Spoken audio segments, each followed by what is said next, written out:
இப்போ நிறைய பிஸ்னஸ் மேன்ஸாக இருக்கட்டும், இல்லை ஆஸ் பர் இந்த அஸ்ட்ராலஜி நம்புறவங்களா இருக்கட்டும், அவங்களோட ஒய்ஃப்க்கு நார்மல் டெலிவரி ஆகலைன்னா கூட பரவாயில்ல, ஆனால் பர்டிகுலர் டேட்டில் எனக்கு வந்துட்டு டெலிவரி பண்ணணும், பேபி எடுக்கணும், அது சிசேரியன் கூட நீங்கள் சூஸ் பண்ணிக்கோங்க அப்படின்றதெல்லாம் இப்போது வருவாங்க இல்லையா? அப்படி வர்றவங்களுக்கு நீங்கள் என்ன மாதிரி சஜஷன்ஸ் இல்லை அட்வைஸ் கொடுப்பீங்க மேம்? அது பாசிபிளா? இந்த டேட் செலெக்ஷனும் டைம் செலெக்ஷன் பார்த்து சிசேரியன் சூஸ் பண்ணுறது நல்லா ப்ராக்டிஸே கிடையாது. பிகாஸ் அந்த பேபிக்கு மினிமம் 39 வீக்ஸ் கம்ப்ளீட் ஆனால தானே அந்த பேபி மெச்சூரிட்டி, லங்ஸ் மெச்சூரிட்டி இருக்கும். டேட் முன்னாடி டெலிவரி பண்ணியா சில டைம் பேபிக்கு மூச்சு திணறல் இல்லைன்னா ரெஸ்பிரேட்டரி ப்ராப்ளம் வர சான்ஸ் இருக்கலாம். ஸோ ஈவன் சில பேர் என்ன யோசிப்பாங்க, 37 வாரம் முடிஞ்சிருக்கேன், 3 kg ஆயிருக்கு இந்த பேபி, இனிமேல் சிசேரியன் பண்ணி பேபி வெளியில் எடுத்தால் ஒரு பிரச்சனை வராது. அப்படி கிடையாது. அந்த பேபிக்கு டிரான்சியன்ட் டெக்கிட்னி ஆஃப் நியூ பார்ன் இருக்கலாம். ஸோ 3 kg பேபியும் வயிற்றுலேருந்து வெளியில் எடுத்தால் அந்த பேபிக்கு ப்ரீதிங் ப்ராப்ளம்ஸ் இருக்கலாம். ஸோ இந்த மாதிரி ப்ராக்டிசஸ் பண்ணவே கூடாது. அண்ட் சர்டன் ஸ்டேட்ஸில், எஸ்பெஷலி இப்போ ஆந்திர பிரதேஷில் இது பேன் பண்ணியிருக்காங்க இந்த மாதிரி date selection by astrology. So தமிழ்நாடுலும் அந்த பேன் பண்ணுற time, it's high time we should also ban such practice. In the senior women-க்கான இருக்க மேஜர் ப்ராப்ளம் மெனோபாஸ் அண்ட் வந்துட்டு above 40 years ஆயிடுச்சுனாலே அப்நார்மல் ப்ளீடிங் இல்லைன்னா ரொம்ப அதிகமான ப்ளீடிங் இதெல்லாம் வந்துட்டு ஃபேஸ் பண்ணுறாங்க. அதுக்கு என்ன மேம் ரீசன் இருக்க முடியும், இல்லை அட்லீஸ்ட் அதுக்கு என்னதான் சொல்யூஷன்?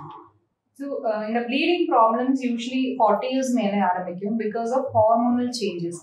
ஸோ மெனோபாஸ் ஆகிற முன்னாடி சில இயர்ஸ் முன்னாடியே லேடிஸ்க்கு இர்ரெகுலர் பீரியட்ஸ், ஹெவி ப்ளீடிங் ஆரம்பிக்கும். ஸோ சில உமன் என்ன நினைப்பாங்க, இது பீரியட்ஸ் நிற்கிற ஸ்டேஜ்க்காக அதை அவாய்ட் பண்ணலாம், டாக்டர் கிட்ட போகாமல் வீட்டிலேயே அதை மேனேஜ் பண்ணலாம். அப்போ அந்த மாதிரி பேஷண்ட்ஸ்க்கு ஹீமோக்ளோபின் லெவல் ரொம்ப கம்மியாகி சில டைம் எமர்ஜென்சி பிளட் டிரான்ஸ்ஃபியூஷன் இல்லைன்னா பிளட் ஏற்றுற ஸ்டேஜ் வரை போயிடுவாங்க.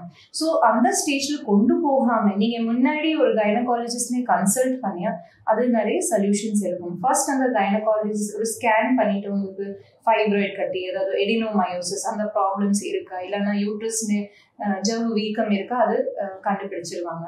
ஸோ அது பொறுத்து அது மேனேஜ்மெண்ட் நம்ம டிசைட் பண்ணிக்கலாம். ஸோ எக்ஸாம்பிள் யூட்ரஸ்னு ஜவ் வீக்கம் இருந்தால் சில டைம் டிஎன்சி அட்வைஸ் பண்ணிட்டு ஒரு யூட்ரஸ் உள்ளே ஒரு டிவைஸ், மெரினா டிவைஸ் இன்சர்ட் பண்ண சொல்லுவாங்க. இல்லைன்னா ஃபைப்ராய்ட்ஸ் ப்ராப்ளம் இருக்கு, ஃபைப்ராய்ட்ஸ் ரொம்ப பெரிய ஃபைப்ராய்ட்ஸ் இருக்கு, இல்லைன்னா கர்ப்பப்பை வீக்கம் ரொம்ப வீங்கி இருக்கேன்னா சில டைம் அவங்க யூட்ரஸ் ரிமூவல் சர்ஜரியும் அட்வைஸ் பண்ணிடுவாங்க. ஸோ டெஃபினெட்லி ஒரு கைனகாலஜிஸ்ட் கன்சல்டேஷன் இந்த ப்ளீடிங் ப்ராப்ளம் அபவ் 40 இருந்தால் கண்டிப்பாக அந்த லேடிக்கு அந்த கைனகாலஜிஸ்ட் ஒப்பீனியன் எடுத்துக்கினே ஆகணும். ஆல்சோ 40 years மேலே பேப்ஸ்மியர், யூட்ரஸ் மவுத்ல பேப்ஸ்மியர், கர்ப்பப்பை வாய் டெஸ்ட், புற்றுநோய் இருக்கா இல்லையா கண்டுபிடிக்கிறதுக்கு டெஃபினெட்லி பண்ணிதானே ஆகணும். இந்த Pap smear test every 3 years once, above 30 years they have to start taking. இந்த கர்ப்பப்பை கட்டிகள் பற்றி சொன்னீங்கல்ல மேம், இப்போ கர்ப்பப்பைகள் கட்டி இருக்கு இல்லை கர்ப்பப்பையே வந்து ரிமூவ் பண்ணணும் அப்படின்னா அந்த காலத்தில் விமன்ஸ்க்கு எல்லாம் வந்துட்டு ஓப்பன் சர்ஜரி ஸ்டமக் வந்து கிழிச்சு பண்ணுவாங்க. அதுக்கு வந்து அது ஹீல் ஆகிறதுக்கே ஒரு 2 month 3 month டைம் எடுக்கும், அது ரெஸ்ட் எடுக்கணும், வீட்டிலே இருக்கணும் இந்த மாதிரி. பட் இப்போ இருக்க ஒர்க்கிங் உமன் வந்துட்டு அவங்களுக்குன்னு டைமே கிடைக்க மாட்டேங்குது, அவங்க ஒர்க் பண்ணுன்ற வந்து ஒரு கட்டாயத்தில் இருக்காங்க. அவங்களுக்கு இந்த மாதிரி ப்ராப்ளம்ஸ் எல்லாம் வந்துச்சு அப்படின்னா ஏதாவது லேட்டஸ்ட் டெக்னாலஜி இருக்கா, இல்லை வந்துட்டு ரெஸ்ட் எடுக்கிறது கொஞ்சம் கம்மி பண்ணிக்க முடியுமா, அந்த மாதிரி ஏதாவது இருக்கா மேம்? டெஃபினெட்லி இப்போ பார்த்தா totally scarless surgeries or laser or laparoscopic surgeries இந்த இன்வென்ஷன் காரணம் இந்த மாதிரி பெரிய பெரிய யூட்ரஸ் ஆர் ஃபைப்ராய்ட் கட்டிகளை லேப்ரோஸ்கோபி மூலமாக ரிமூவ் பண்ணிக்கலாம், சேஃப்லி ரிமூவ் பண்ணலாம்.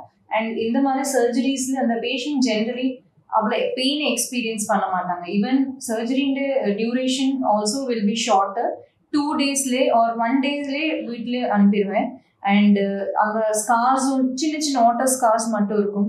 அண்ட் உடனே 2 நாள்ல அவங்க ஒர்க் ரெஸ்யூம் பண்ணலாம். They can even go to their office after a major surgery after 2 to 3 days. So this is called as laparoscopic surgeries. இந்த laparoscopic சர்ஜரியில் என்ன பண்ணுவோம்னா சின்ன ஹோல்ஸ் மூலமாக வயிற்றுள்ள ஒரு carbon dioxide gas fill பண்ணி through telescope and using a light source நம்ம கேமரா மூலமாக generally with laparoscopic instruments we do the major surgery. Even though surgery is major inside, but அதோட scar abdomenல அவ்வளோ சின்னது இருக்கிற காரணம் அந்த பேஷண்ட்ஸ்க்கு பெயின் இல்லாமல் இந்த சர்ஜரிஸ் பண்ணலாம்.